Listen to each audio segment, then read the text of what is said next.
नमस्कार, बुलेटिन में आपका स्वागत है। आपके साथ मैं दीपेश बरगले। चलिए खबरों की शुरुआत करते हैं और सबसे पहले आपको स्टूडियो लिए चलते हैं जहां पर मौजूद क्या हमारे सहयोगी Puneet. Over to you Puneet.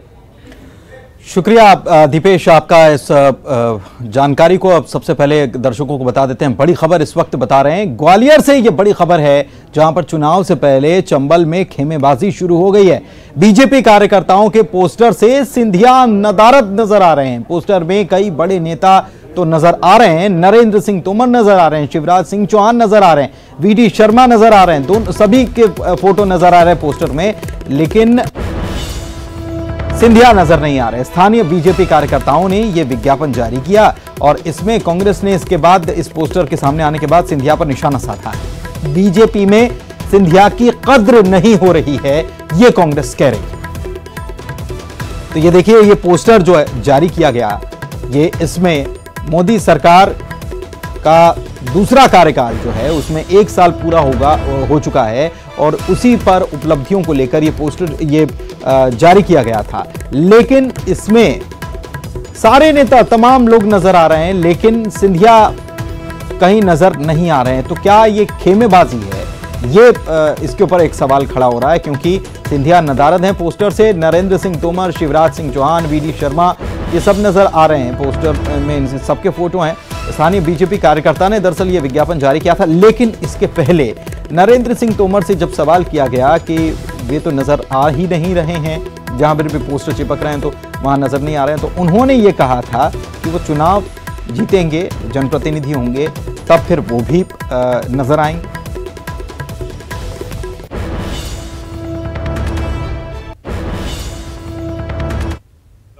जब नया मिलन होता है तो ये सब बातें छोटी छोटी आती हैं और जब चल पड़ेंगे तो ये सब बातें धीरे धीरे समाप्त हो जाएंगी।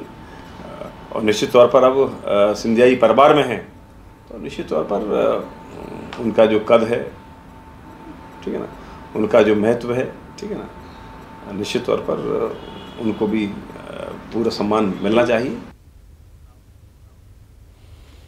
तो क्या बीजेपी में सिंधिया की कद्र नहीं है? ये तो कांग्रेस की तरफ से कहा जा रहा है कि बीजेपी में सिंधिया की कद्र नहीं है, लेकिन फिर आखिर वजह क्या है? क्या खेमेबाजी हो रही है? क्योंकि जो पोस्टर नजर आया है, ये देखिए, आप देख पा रहे होंगे, यही वो पोस्टर है जिसमें तमाम नेता नजर आ रहे हैं, लेकिन सिंधिया इसमें नजर नहीं आ रहे हैं। और ये ग्वालियर चंबल अंचल में ये पोस्टर जो है ये जारी किया गया है। और हमारे साथ हमारे सहयोगी भी इस वक्त हमारे साथ फोन लाइन पे जुड़े हुए हैं। सुनील हमारे साथ जुड़े हुए हैं ग्वालियर से। ये पोस्टर जो जारी किया गया है, क्या इस पर अब तर्क दिया जा रहा है?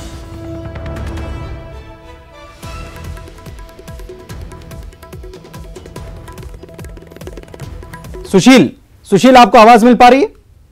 बिल्कुल बिल्कुल आ रही है आवाज। सुशील, ये जो पोस्टर ये जो जारी किया गया है, अब इस पर क्या तर्क दिया जा रहा है? क्योंकि इससे पहले भी नरेंद्र सिंह तोमर से जब पूछा गया था सवाल, तब उन्होंने कुछ बात और कही थी। अब क्या ये खेमेबाजी शुरू हो गई क्या? बिल्कुल पुनीत, देखिए, ये पोस्टर तो इसी बात का इशारा कर रहा है कि ग्वालियर चंबल अंचल में भाजपा के अंदर खाने में सब कुछ ठीक नहीं है। क्योंकि इस पोस्टर में अगर देखें तो सभी मध्य प्रदेश के नेताओं के पोस्टर है। इसके अलावा नरेंद्र सिंह तोमर खुद का भी इसमें फोटो है, लेकिन ज्योतिरादित्य सिंधिया का फोटो नहीं है।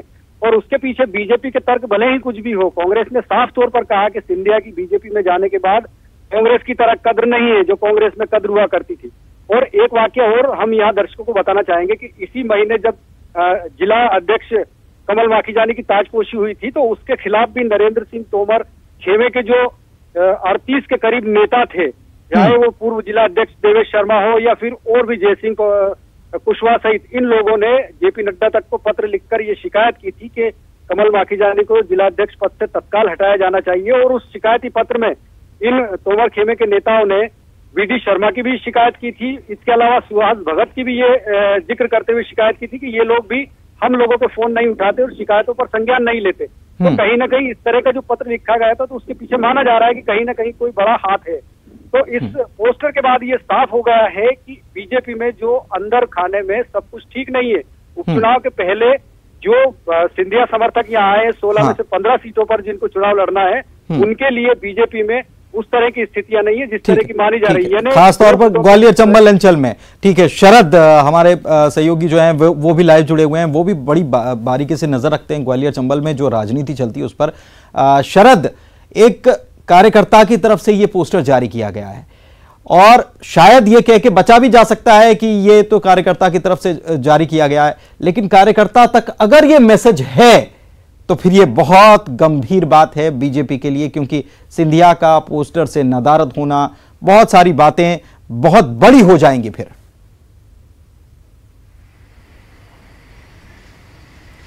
बिल्कुल, देखिए आपने सही कहा है और बड़ी बात यही है कि अगर पोस्टर जारी होता है और पोस्टर में तमाम जो बड़े नेता हैं ग्वालियर चंबल के, उनके सबके चेहरे हैं और अगर सिंधिया का चेहरा नहीं है तो फिर निश्चित ही इस पर सवाल खड़े होना लाजमी है।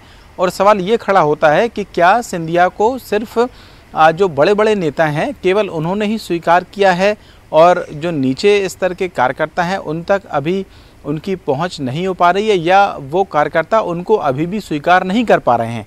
और अगर ऐसा है कि मान लीजिए यही तर्क मान लिया जाए कि एक कार्यकर्ता की ओर से जारी किया गया था, तब तो ये बात और भी ज़्यादा गंभीर हो जाती है कि अगर कार्यकर्ता ही सिंधिया को स्वीकार नहीं कर पा रहे हैं तो फिर आखिरकार जो संगठन है वो सिंधिया को पूरा कैसे स्वीकार करेगा, और वो भी तब जबकि अभी ग्वालियर चंबल में जो 24 सीटों का उपचुनाव है उनमें से 16 सीटें ग्वालियर चंबल की हैं। तो वहां पर जो चुनाव है वो तो नीचे के कार्यकर्ताओं को ही लड़ना है, उन्हीं को जमीन पर जाकर वोट मांगने हैं। लेकिन अगर उनके मन में ये बात है कि सिंधिया हमारे नहीं हैं अभी तक भी, तो फिर सिंधिया के जो समर्थक हैं आखिरकार उनकी तो फिर अभी गिनती ही करना कांग्रेस जो बीजेपी के कार्यकर्ता हैं उन्होंने शुरू नहीं किया होगा, क्योंकि अगर सिंधिया का पोस्टर नहीं है तो फिर सिंधिया के समर्थकों के जो चेहरे हैं वो तो फिर आने वाले कुछ और दिनों तक कह सकते हैं महीनों तक भी। शरद, रजनीश अग्रवाल साहब तो इस वक्त जुड़ गए हैं। रजनीश अग्रवाल साहब इस वक्त जुड़ गए। रजनीश अग्रवाल साहब, ये एक पोस्टर सामने आया है और इसमें तमाम नेता नजर आ रहे हैं, सिंधिया नजर नहीं आ रहे हैं। ग्वालियर चंबल अंचल में ये किस प्रकार की राजनीति देखने को मिल रही है? नहीं, किसके पोस्टर में कौन नजर नहीं आ रहा है? किसके पोस्टर? बीजेपी की तरफ से एक कार्यकर्ता की तरफ से एक पोस्टर जारी किया गया। किस कार्यकर्ता ने किस मंतव्य से लगाया, किसने लगाया, नहीं लगाया, लगा दिया गया। भारतीय जनता पार्टी को किसी पोस्टर के माध्यम से सिंधिया जी के स्थान और सम्मान के बारे में बताना नहीं पड़ेगा। भारतीय जनता पार्टी में पूरे मनोयोग से सिंधिया जी को स्वीकारा है, और न केवल उनको बल्कि उनके साथ में आए कांग्रेस के विधायकों को, सरकार के मंत्रियों को और तमाम कार्यकर्ताओं को लगातार विधानसभा दर विधानसभा उनको स्वीकार रहे हैं, अपना रहे हैं, और स्थान और सम्मान, उनकी योग्यता, उनका जनाधार, उनके अनुभव को लेकर भी देंगे। इसमें कहीं कोई दो मत नहीं है। इसलिए कहीं किसी के कोई पोस्टर पर कोई चित्र या नहीं चित्र, ये कांग्रेस की अंदरूनी गुटबाजी की लड़ाई भारतीय जनता पार्टी जैसी नहीं है। रजनीश जी, आप कह रहे हैं बीजेपी ने स्वीकार कर लिया है, बीजेपी के कार्यकर्ता ने क्या स्वीकार किया है? ये फिर मैं सवाल कर रहा हूं आपसे। मैंने फिर वही सवाल आपसे किया है कि भारतीय जनता पार्टी को खांचों में बांटकर कांग्रेस की तई आप देखोगे तो नहीं समझ पाओगे। भाजपा को भाजपा के तौर पर देखिए, आपको स्पष्ट नजर आ जाएगी। हम सब मिलकर आत्मनिर्भर भारत बनाएंगे, ये पोस्टर में है। सब नेता नजर आ रहे हैं, सारे नेता। ठीक है ना, वीडी शर्मा साहब नजर आ रहे हैं, शिवराज सिंह चौहान नजर आ रहे हैं। ठीक है। लेकिन सिंधिया नजर नहीं आ रहे। हाँ तो ठीक है ना, कोर्स में लिखा है, सिलेबस में लिखा है कि किसके होना चाहिए, किसके नहीं होना चाहिए। हाँ, ये बहुत बढ़िया बात आपने बोली, ये बहुत बढ़िया बात आपने बोली है कि क्या कोर्स में सिलेबस में लिखा हुआ है। शरद, क्या कोर्स में लिखा हुआ, सिलेबस में लिखा हुआ है कि सारे नेताओं के फोटो होना चाहिए? सिंधिया का होना चाहिए क्या? ये बीजेपी सवाल कर रही है। नहीं तो ये तो रजनीश जी ज़्यादा बेहतर बता पाएंगे कि पोस्टरों की आखिरकार क्या अहमियत होती है। क्या रजनीश जी ये स्वीकार करेंगे कि कोई बड़ा एक कार्यक्रम हो और उस कार्यक्रम में बीजेपी का ही या कोई उपलब्धि वाला कार्यक्रम हो और उसमें शिवराज सिंह चौहान का पोस्टर न लगा हो? क्या आप ये बात को स्वीकार कर पाएंगे कभी? बिल्कुल शिवराज जी का पोस्टर होगा। शिवराज जी मध्य प्रदेश में मुख्यमंत्री हैं और भारतीय जनता पार्टी के नेता हैं। शरद जी, आप लंबे समय से भारतीय जनता पार्टी को कवर कर रहे हैं, आपको पता होगा भारतीय जनता पार्टी के। नहीं रजनीश जी, मान लीजिए अगर नहीं भी होते, रजनीश जी मैं ये कह रहा हूँ कि ये मान लीजिए थोड़ी देर के लिए कि ये 15 महीने पहले की बात होती और सिंधिया तब आ चुके होते और मुख्यमंत्री ना होते शिवराज सिंह चौहान, और तब भी मोदी जी का 1 साल पूरा हो रहा होता, और तब भी क्या आप इस बात को स्वीकार कर पाते? मान लीजिए एक बार को कि वो मुख्यमंत्री नहीं है तब। नहीं, मैंने कहा ना कि मान लीजिए वाली बात नहीं है। मैं वो जो दूसरा वाक्य बोल रहा था, आपने वो अपना सवाल देखकर छोड़ दिया।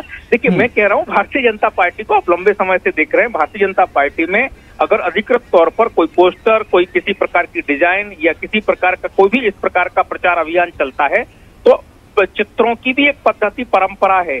अब किस कार्यकर्ता ने किस भावना से क्या चित्र लगाया उसके बारे में हम कुछ नहीं कह सकते, लेकिन पार्टी की अपनी एक पद्धति परंपरा है। जो भारतीय जनता पार्टी को कवर करते रहे, प्रचार अभियान देखते समझते रहे, उनको पता है। वो पद्धति जरा बता दीजिए रजनीश जी, वो पोस्टर लगाने की जरा पद्धति बता दें दर्शकों को, तो शायद ज्यादा बेहतर हो जाएगी, आसानी हो जाएगी समझने में। बिल्कुल, आपने अधिकृत तौर पर अभी देखा होगा, बहुत स्पष्ट है। मध्य प्रदेश में केंद्र के हमारे राष्ट्रीय अध्यक्ष प्रधानमंत्री नरेंद्र मोदी जी, मध्य प्रदेश में मुख्यमंत्री शिवराज सिंह चौहान जी और प्रदेश अध्यक्ष बीडी शर्मा जी।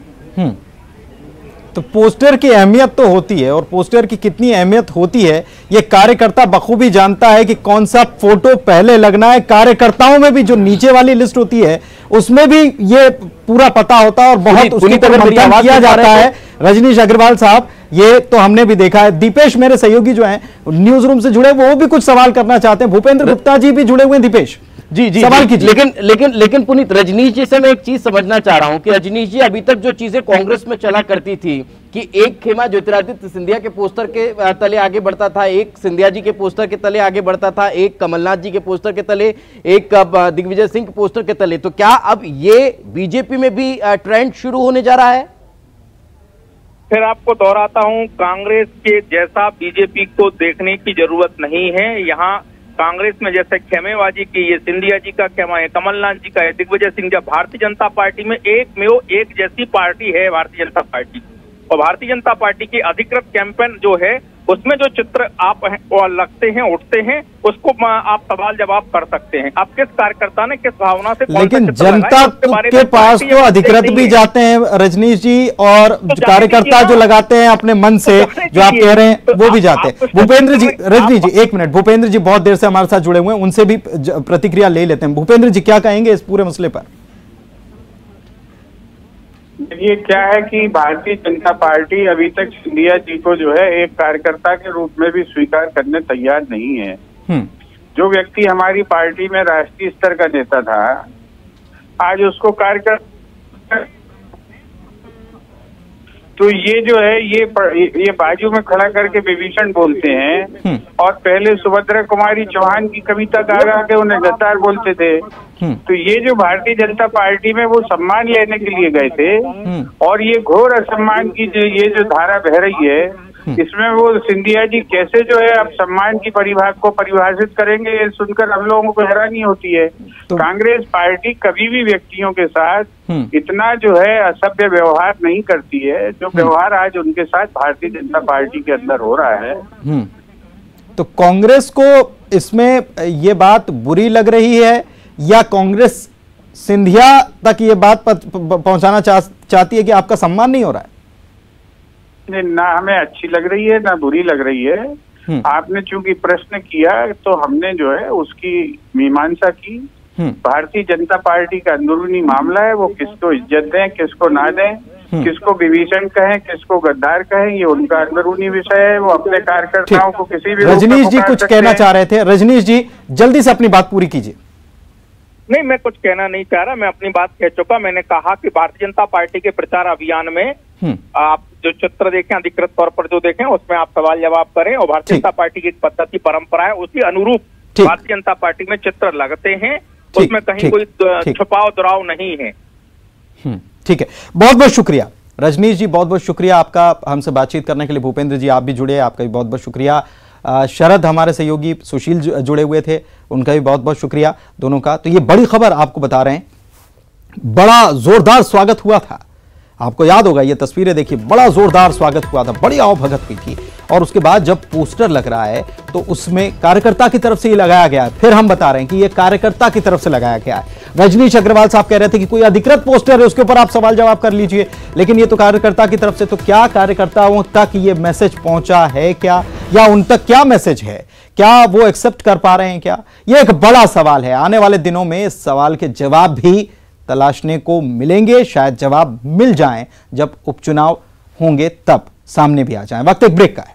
ब्रेक के बाद एक बड़ी खबर आपको बता रहे हैं, दिल्ली से ये बड़ी खबर है। कोरोना से हवा में हड़कंप मच गया। जी हां, कोरोना से हवा में हड़कंप मचा है। फ्लाइट में पायलट कोविड-19 पॉजिटिव मिला है। दिल्ली से मॉस्को ये एयर इंडिया की फ्लाइट जा रही थी।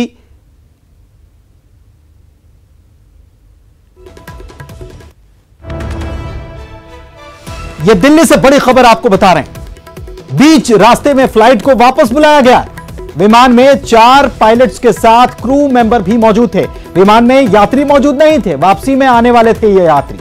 ये बड़ी खबर आपको हम बता रहे हैं। दिल्ली से ये बड़ी खबर है, कोरोना से हवा में हड़कंप मच गया। फ्लाइट में पायलट कोविड-19 पॉजिटिव मिला है। दिल्ली से मॉस्को ये एयर इंडिया की फ्लाइट जा रही थी और 20 रास्ते में ही फ्लाइट को वापस बुलाया गया है। विमान में 4 पायलट्स के साथ क्रू मेंबर मौजूद थे और यात्री मौजूद नहीं थे। वापसी में यात्रियों को लाना था।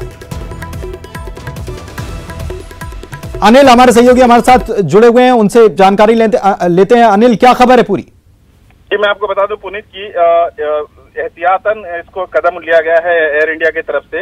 एयर इंडिया की फ्लाइट थी 1945 जिसे उड़ान भर चुकी थी ये मॉस्को के लिए, करीब उज्बेकिस्तान तक पहुंच गई थी। तभी जिस तरह से एक प्रोटोकॉल होता है कि कोई कैबिन क्रू वगैरह जाते हैं तो उनको कोविड टेस्ट किया जाता है, तो उसमें पॉजिटिव जैसे रिपोर्ट आई तो तुरंत इन्फॉर्म किया गया पायलट को कि इस एयरक्राफ्ट को वापस ले लिया जाए। एयरक्राफ्ट जैसे ही वापस हुई और दिल्ली पहुंच चुकी है, दिल्ली में जो नए क्रू मेंबर्स होंगे वो इसमें जाएंगे और जिस तरह से वंदे भारत मिशन के तहत जो भारतीय फंसे हुए हैं लॉकडाउन और कोरोना संकट की वजह से विभिन्न देशों में, उनको वापसी लाने की जो एक मुहिम चल रही है भारत सरकार की तरफ से, इसी कड़ी में इसे भेजा जा रहा था। और फिर से अब जो नए फ्रेश क्रू जाएंगे इसमें, इस दूसरे एयरक्राफ्ट में, और इस बार पूरी कोशिश की जा रही है कि जिस तरह से जिसके नेगेटिव रिपोर्ट्स आ चुके हैं उन क्रू मेंबर को भेजा जाए। जी, एक सवाल और कि क्या जो क्रू मेंबर जा रहे हैं खास तौर पर एक वंदे भारत मिशन के तहत यात्रियों को वापस लाने के लिए, क्या उनका पहले टेस्टिंग नहीं हो रहा है क्या? जी, मैं आपको बता दूं, एक प्रोटोकॉल तो है सिक्योरिटी और सेफ्टी के लिहाज से। जो एयरपोर्ट ऑपरेटर्स हैं, एयरलाइन कंपनीज हैं, वो कोविड-19 का ले रहे हैं। तभी ये जानकारी निकल कर आई कि इनका पॉजिटिव आया है एक क्रू मेंबर का। हालांकि ये जरूर है कि इस तरह से एहतियातन होना चाहिए कि जिसके रिपोर्ट आ चुके हों उन्हीं केबिन क्रू को अलाउ किया जाना चाहिए। बिल्कुल बिल्कुल, बहुत बहुत शुक्रिया अनिल आपका इस जानकारी के लिए। तो ये दिल्ली से ये बड़ी खबर आपको बता रहे हैं, कोरोना की वजह से हवा में हड़कंप मच गया। दरअसल आपको बता दें कि ये फ्लाइट जो गई थी मॉस्को जा रही थी, इसे रास्ते में ही पायलट जो है कोविड-19 पॉजिटिव मिला। दिल्ली से मॉस्को ये एयर इंडिया की फ्लाइट जा रही थी और बीच रास्ते में फ्लाइट को वापस बुलाया गया। और चलिए सीधे एक बार फिर से रुख कर लेते हैं, दीपेश का न्यूज रूम में मौजूद हैं कुछ और खबरें। दीपेश। बिल्कुल पुनीत, अब जिस तरह से आपने फ्लाइट का जिक्र किया, इससे इतर मोदी सरकार के दूसरे कार्यकाल का आज 1 साल पूरा हो गया है और अब 1 साल पूरा हुआ तो फिर बीजेपी की तरफ से बधाइयों का सिलसिला शुरू हो चुका है। मुख्यमंत्री शिवराज सिंह चौहान ने इस 1 साल को बेमिसाल बताया है। साथ ही उन्होंने कहा कि कई सारी ऐसी योजनाएं हैं जिनकी शुरुआत सरकार ने की है और वे बेहद ही सराहनीय काम है। इसके अलावा उन्होंने कई और बातों का जिक्र किया। उन्होंने कहा कि देश जिस नेतृत्व के हाथों में है वो बहुत मजबूत है। उन्होंने पीएम के नेतृत्व में जो बड़े फैसले लिए गए हैं उसके बारे में बताया और कहा कि मोदी केवल नाम नहीं है, एक मंत्र के रूप में हमें ऊर्जा से भर देता है, प्रेरणा से भर देता है, विश्वास से भर देता है।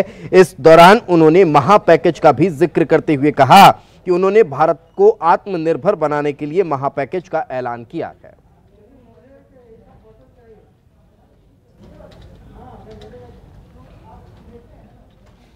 तो मोदी केवल मोदी जी का नाम नहीं, एक मंत्र के रूप में हमें ऊर्जा से भरता है, प्रेरणा से भरता है, विश्वास से भरता है। ऐसे महान नेता को दूसरे कार्यकाल के पहले वर्ष समाप्त होने पर हम बधाई देते हैं। कितने काम कश्मीर से धारा 370 की समाप्ति, सीएए का मानवीय कानून, अयोध्या में राम मंदिर का निर्माण, मुस्लिम बहनों को न्याय दिलाने के लिए 3 तलाक कानून, और अब आत्मनिर्भर भारत बनाने के लिए 20 लाख करोड़ का पैकेज। धन्य ये नेता, और सचमुच में भाग्यशाली हम जो हमें ऐसा नेतृत्व मिला है।